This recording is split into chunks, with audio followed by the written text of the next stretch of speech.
Hello friends, મારી ચેનલમાં આપ સૌનું હાર્દિક સ્વાગત છે। આજે આપણે બનાવીશું બેસન અને શિમલા મરચાંનું શાક। તો આ શાક એટલું સ્વાદિષ્ટ બને છે કે એક રોટલી વધારે ખવાઈ જાય। રૂટીનનું જે શાક બનાવતા હોય એની સાથે સાઈડ ડિશમાં પણ આ શાક બનાવી શકાય। તો ચાલો જોઈ લઈએ। ચાલો આજની નવી રેસીપી શરૂ કરીએ। તો સૌથી પહેલાં આપણે એક શિમલા મરચું લીધું છે, તો એને સારી રીતે ધોઈ લીધેલું છે। અને શિમલા મરચાં લેતી વખતે ખરાબ ના હોય તેનું ધ્યાન રાખવું। ત્યારબાદ તેના આવી રીતે નાના નાના પીસ કરવાના છે। તો આ જોઈ શકો છો, આવા ચોરસ આપણે પીસ કરી લેવાના છે। ત્યારબાદ ગેસ ઉપર કડાઈને મૂકીશું। તેમાં આપણે 2 ચમચી તેલ લેવાનું છે।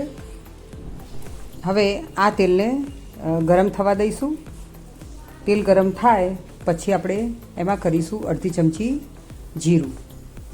જીરું કર્યા પછી તેમાં ચપટી હિંગ કરીશું। હિંગનું પ્રમાણ તમારા ટેસ્ટ પ્રમાણે ઓછું કે વધારે લઈ શકો છો। હવે એમાં કરીશું અડધી ચમચી હળદર।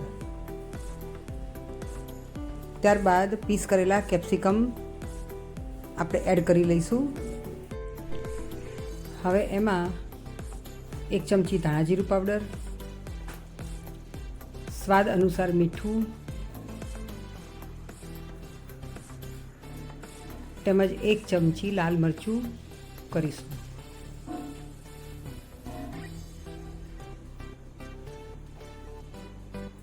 હવે કેપ્સિકમને મસાલા સાથે મિક્સ કરી અને થોડી વાર ચડવા દઈશું। 2 મિનિટમાં એકદમ સરસ ચડી જશે। તો હવે કેપ્સિકમમાં આપણે બેસન એડ કરવાનું છે।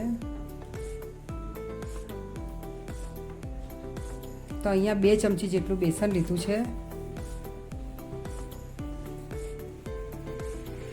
એ બેસનને સારી રીતે કેપ્સિકમમાં મિક્સ કરી લઈશું।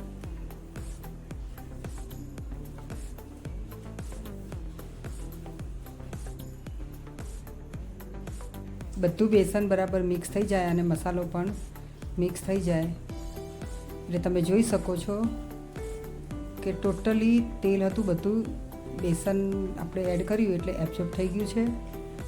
બેસન ચડી જાય એટલી વાર સુધી આપણે રાખવાનું છે। તો 1 મિનિટ સુધી રાખવાથી આપણી આ બેસન અને કેપ્સિકમનું સબ્જી છે એ તૈયાર થઈ જશે। હવે એમાં આપણે થોડી કોથમીર કરી દઈશું તો એનો સ્વાદ ઓર વધી જશે। તો તૈયાર છે આપણું આ શાક। હવે એને પ્લેટમાં સર્વ કરી લઈએ।